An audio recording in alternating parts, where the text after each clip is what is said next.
श्रीमन्नारायण नारायण हरि हरि ओम। श्रीमन्नारायण नारायण हरि हरि ओम।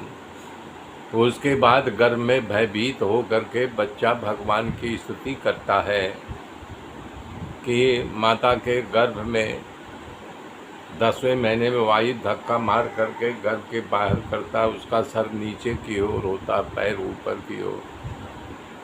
वो सकरी गली से पसार होता है तो वो भय के मारे उसकी सब याद भूल जाती है। मूत्र और मल में पड़ा हुआ बच्चा बाहर आता है और उसका बड़े कठिन ढंग से पालन पोषण होता है।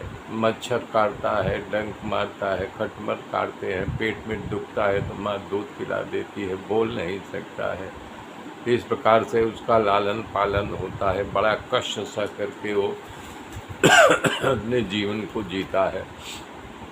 उसमें भी कष्ट सहना पड़ता है। तब जवानी आते हैं, अनेक भोग भोगने की उसके अंदर इच्छा होती है।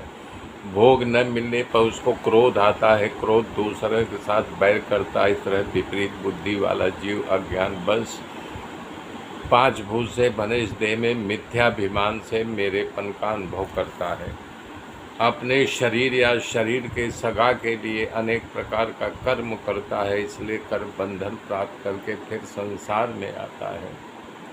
सन्मार्ग पर चलने वाले पुरुष इस संसार में किसी कामी पुरुष के साथ होते हुए भी सन्मार्ग वाला भी कामी बन जाता है। स्वयं स्त्रियों के हाथ का खिलौना बन जाता है।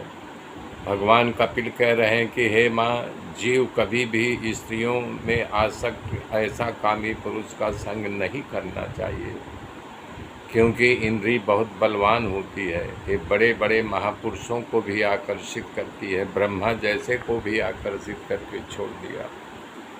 इसलिए जिसको परम पद प्राप्त करना हो, इसलिए उसे स्त्रियों का संग नहीं करना चाहिए और उस स्त्री का चिंतन करते करते वो स्त्री की योनि को प्राप्त करता है। जैसे पारगी मृग को फंसाने के लिए संगीत का आलाप करके उसे फंसाते हैं, उसमें मात्र मृग की ही मृत्यु होती है, परंतु स्त्री पुरुष के प्रेम प्रलाप दोनों की मृत्यु होती है। हे माँ, जो जीव अपने घर के आसक्त बन करके अपने गृह धर्म का आचरण करता है तो उसकी आसक्ति छूटती नहीं।